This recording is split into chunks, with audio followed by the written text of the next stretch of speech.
que ele criou esse fruto proibido? Eu vou responder colocando uma outra pergunta para introduzir a resposta. Quem pagou o maior preço disso? Nós? Não, ele. Por quê? Quando Deus criou os seres humanos, ele criou seres humanos livres. Tá bom? A inteligência artificial é muito legal. Mas eu não queria dormir com uma mulher de inteligência artificial. Não. Você entendeu? Pode ser uma foto chopada, mas eu prefiro o ao vivo do que a foto. Sim. Tá certo? Se Deus criasse um monte de iPhones ou Samsung, a gente ia obedecer o que Deus queria. O meu telefone aqui, se eu quiser agora aqui tirar uma foto de vocês, eu tiro, ele me obedece. Você entendeu? Se eu quiser ligar a lanterna aqui, ó, ele ligou, ele me obedece. Só que ele não me ama. Ele só é projetado para aquilo. Então, para me amar, tem que ser mais do que uma coisa inteligente, tem que ser mais do que uma coisa programada, tem que ser uma coisa livre. Então, a partir do momento que Deus criou seres livres, lembra que Deus não duela com seu próprio caráter, nem com a lógica? Deus assumiu um risco. Ele pode ser rejeitado. E ele poderia muito. Poderia. Desde o início da criação. Exatamente. Então, como eu falei, o meu celular não tem escolha. Isso estava no controle de Deus? Tava. Ele ser rejeitado ou não? Tava. De que maneira?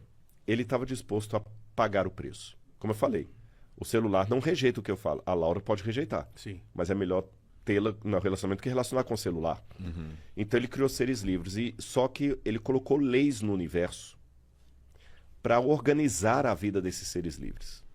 Tanto leis naturais, leis da física, como leis morais.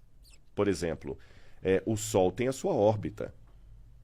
O Sol não está ali para poder ficar... A Terra não está ali para ficar fazendo quadrado. Tudo direitinho.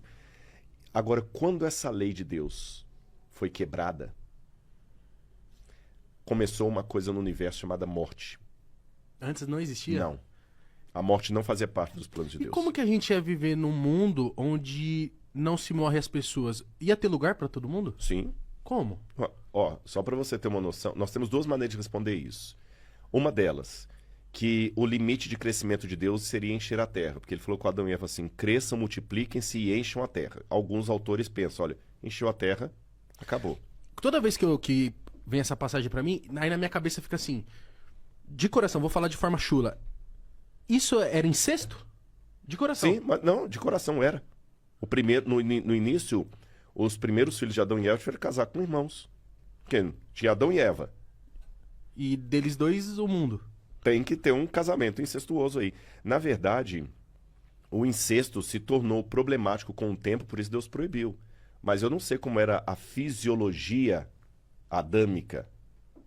Era outra fisiologia, não era diferente da nossa. Entendi. Você entendeu? Então, nessa questão, quando a humanidade caiu em pecado e foi condenada à morte eterna, e quando eu digo condenada à morte eterna, eu vou explicar isso. Porque uma vez o Richard Dawkins, aquele famoso ateu, escreveu Deus um Delírio, Richard Dawkins falou assim, Deus é um manipulador, um marido ciumento, aquele que fala assim, ou fica comigo que não eu te mato. Porque parece mesmo, quando você olha assim, Deus fala assim, olha, se você ficar comigo, eu vou te amar e vou te trazer para paraíso. Se você não quer, eu vou te jogar no inferno. Realmente, parece um namorado possessivo. Vou falar com ela, ou fica comigo, ou senão eu vou te matar. Isso é um bandido que faz um negócio desse. Então Deus é assim. A comparação não é essa. Quando Deus fala para nós ficarmos nele, senão nós vamos morrer, seria algo semelhante à água dizendo para o peixe, viva em mim, senão você vai morrer. A água não é um namorado possessivo. Se a água pudesse pensar, né? Sim. A água é o único meio do peixe viver, porque não existe vida de peixe fora d'água. Então, se a água vira para o peixe e fala assim, peixe, não saia de mim, senão você vai morrer, a água não está sendo manipuladora, nem possessiva, nem arrogante, nem ciumenta. A água está sendo apenas lógica. Da mesma maneira que a água diria para o peixe, viva em mim, senão você vai morrer, Deus diz para os seus filhos, fiquem em mim, senão vocês vão morrer, porque não existe vida fora de mim. Só que quando a humanidade rompeu com Deus, ela escolheu a morte. E como Deus ficou quando ele viu a morte? Arrasado. E aí... Ele não pode dar uma segunda chance Resetar. disso de novo? É tipo assim, ó. Erraram. Resetar. Tchum, vamos de novo, mais uma. Pra ver se Eva e Adão vão... Poderia. se ele não fosse coerente com o caráter dele. Pô, é Deusão, né? Mas ele não tá Deusão. devendo. Mas, tipo assim, Deus não tá devendo explicação pra ninguém. Mas Deus não duela com o seu caráter. Essa que é a questão. Nós duelamos com o nosso caráter. Você entendeu? A gente Sim. tem aquele negócio, não, no escondido eu faço, ao vivo não. Deus não duela com o seu caráter. Porque- Mas se ele sabia de tudo, como que ele não sabia da morte? Ele sabia, e ele resolveu pagar o preço mesmo assim. Ah, E como é que é essa questão de pagar o preço? Outra parábola para vocês. Dizem que uma vez um rei colocou regras no reino dele para organizar a vida de todo mundo. E tudo funcionava bonitinho. Por exemplo, ninguém roubava naquele reino, porque estava escrito na lei lá: se alguém roubar, vai ter os olhos arrancados. Causa e consequência. Ninguém roubava.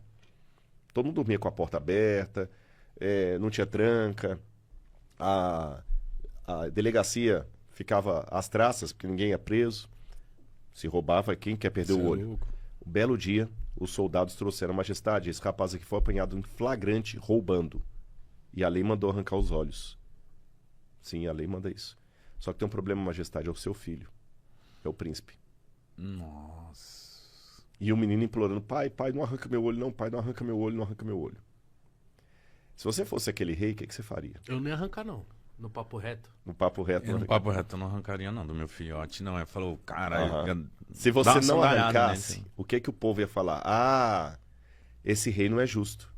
Se fosse o filho da lavadeira, ele arrancava. Mas como é o filhinho dele, e ele também não ia dar dando exemplo nenhum pro filho. Eu sou muito suave, acho que eu não ia arrancar o O olho que de que ele ninguém, não. fez? Ele arrancou? Não. Ele podia mudar a lei também, né? Mas não, também não dá certo. Se ele também arrancasse, também ia dar problema. Porque se ele arrancar fazendo esse rei não teve misericórdia nem do filho dele, quanto mais de nós.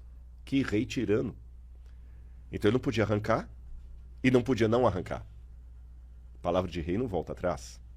Sabe o que ele falou? Palavra de rei não volta atrás.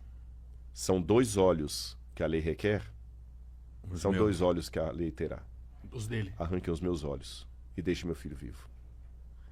Por que ele fez isso? Por amor.